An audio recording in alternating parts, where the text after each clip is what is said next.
What's up, guys? So you are looking for a sports car and you don't want to break the bank. You don't want something getting closer to that $60,000 mark like a Mark V Supra, Audi RS3, a V8 Mustang, but you still want a car that you're not going to have buyer's remorse.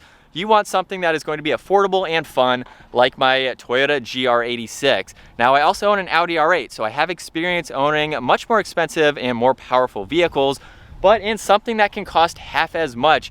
Can it still be fun and not feel like you have to be rushed into getting something more expensive, more powerful? Can you have just as much fun and enjoy something of that price level? So let's talk about that in today's video. We're gonna hop in the Supra real quick just to get my bearings with the bigger brother for the GR86. Then we'll hop in the 86 and see what it's like. So we're gonna jump behind the wheel of the Supra first.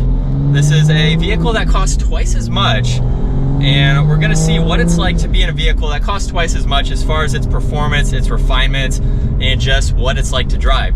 Now, for this price point, obviously there's other options that you can go with. You can even get to the M2, M240, V8 Mustangs, Challengers as well. So this is just the example that we have for today. And as far as driving the Supra, this is something that all of these cars you can daily drive, of course. The Supra here has the BMW refinement. So for this price, you're going to have a very refined interior, almost at that luxury side, if you want to call it that.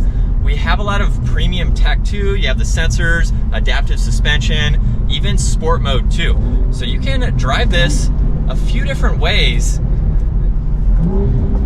And obviously we have a modded Supra here, so it sounds really good too. But we even have navigation, we have the screen, heated seats, very comfortable seating too. This is a nice place to be. It's not really a luxury sports car, but it gives you that vibe. Very hunkered down to low center of gravity, so it handles well. And if you want to see us driving this in the mountains and stuff, definitely check out the Toyota playlist, because I'm not on some twisty roads today. But the handling of this car is fantastic. Shifter is very notchy too. We have a pretty long clutch pedal, especially when you compare it to the 86, which we'll get to here soon. But it's very nice. We have a lot of power too. For the $60,000 sports car, it's gonna be quicker than some of those other competitors. Actually, it is, than the other competitors that I mentioned. So for that money, you're getting a very, very highly performance-oriented Toyota that can also take turns. It's a really nice back mountains driving road. It's a track-focused vehicle. For 60 grand, you are definitely getting your money's worth from this Supra. And so for twice the price, that's what you would expect as far as the power goes. Everything that I just went over, refinements and everything, wireless charging, amenities that you would expect to see in a vehicle of this price. So with a quick recap of a vehicle twice as expensive, now let's hop into the GR86, see if there's anything missing, if half the price, if you're okay with some of the features that you don't see in a vehicle twice the price, and we'll see what its performance is like and how it compares. So as we hop behind the wheel now for this GR86, half price like I've mentioned, what are you missing in this car, and what are some advantages to this car aside from just being half the price of the Supra and other vehicles that are in that same price point? Well, right off the bat, for the interior, it feels a lot more economy feeling than the Supra. We have a very nice leather wrapped steering wheel, but there's a lot of plastic everywhere. We do have some leather on the armrest here. And then cloth seats, you can get the premium if you want that little bit extra for the seating material. But you get a very, very basic feel. For 30 grand roughly, that's what you would expect. But I wouldn't say that's really a disadvantage. You're buying this car, that's what you're going to expect, unless you spend twice the money, of course. But personally, for me, I think it's a really solid interior. We don't have parking sensors like on that car. We don't have wireless charging. We don't have built-in nav. We have Apple CarPlay, Android Auto. But you pretty much have the basics that you need to make this a daily driver without going to that next level of premium and having some extra bells and whistles. So that's honestly really just a personal preference. But let's transition now into the performance for this car. So like I think I mentioned earlier, even with this having a turbo or having more power, it's not going to be as fast as a base Supra. That's just what it is. $30,000 roughly less, You're just not going to be able to get to that level. However, that still doesn't take away from the handling performance characteristics that you get with the 86. Now, we just did a mountain trip with this car, so if you want to see us really twisting or ripping through the twisties, check out that video. I can't really do that right now at the moment. This is one of the best handling sports cars that you can buy. It's under 3,000 pounds, and power and performance, horsepower and torque aren't the only important factors for a vehicle. It has to perform in handling characteristics too. Now, for this price point, like I mentioned with the Supra, you can get into a Challenger, M2, EcoBoost Mustang. Those aren't going to handle as good as this 86. This is something that can definitely take turns, and it's going to be quicker than other vehicles like that, even that have more horsepower. The Challenger with the 5.7 liter Hemi V8 is not that much quicker than this, and in the twisties, this is going to obliterate that car simply from a weight perspective. And so it's not a fast car, but the smile on your face is just like vehicles twice as much, even 3 times as much.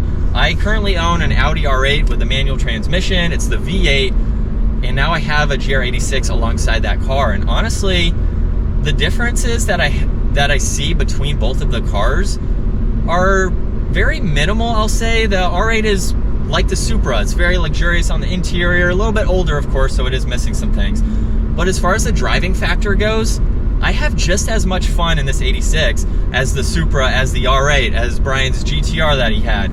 The fun factor is there. The performance in a straight line is not there. But this is still a very fun and affordable sports car that you can get into. So if you're not looking to break the bank, this is a great option to go with. And if you buy this and the Supra is potentially your next step, I wouldn't say that you would hop into this car and think, man, I should have just went ahead and bought the Supra instead.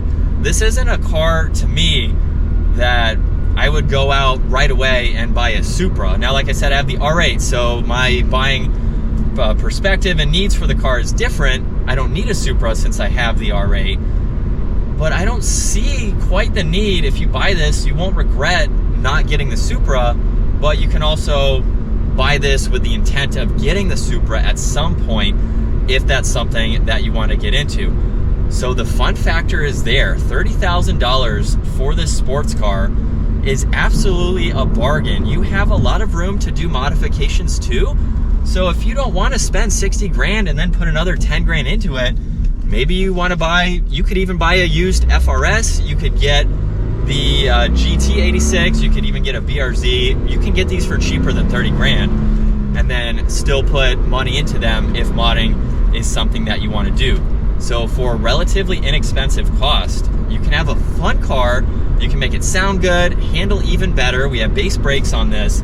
So like what I'm going to do, I'm going to lower it, put on different wheels, maybe upgrade the suspension, intake exhaust. This is a very fun platform that you can do it all and still be in that reasonably priced vehicle.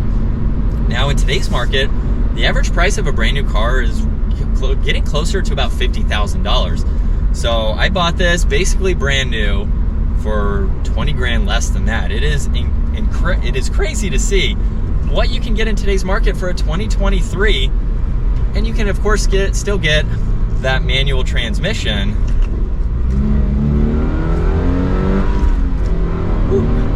I'm still getting used to the car.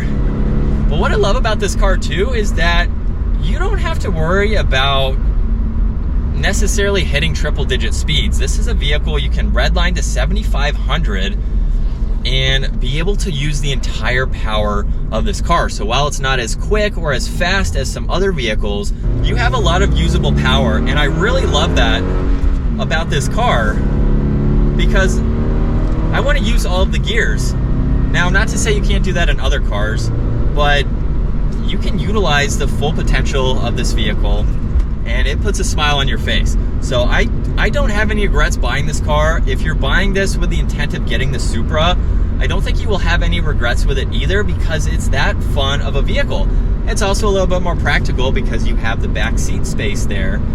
But for half the price, you are definitely getting into something that is very, very fun. It could be your first sports car too, maybe your first manual, because it is easy to drive and you can just have a ball with this. So let's do one last acceleration. Don't worry, I will fix that exhaust tone here soon. But we're up to speed.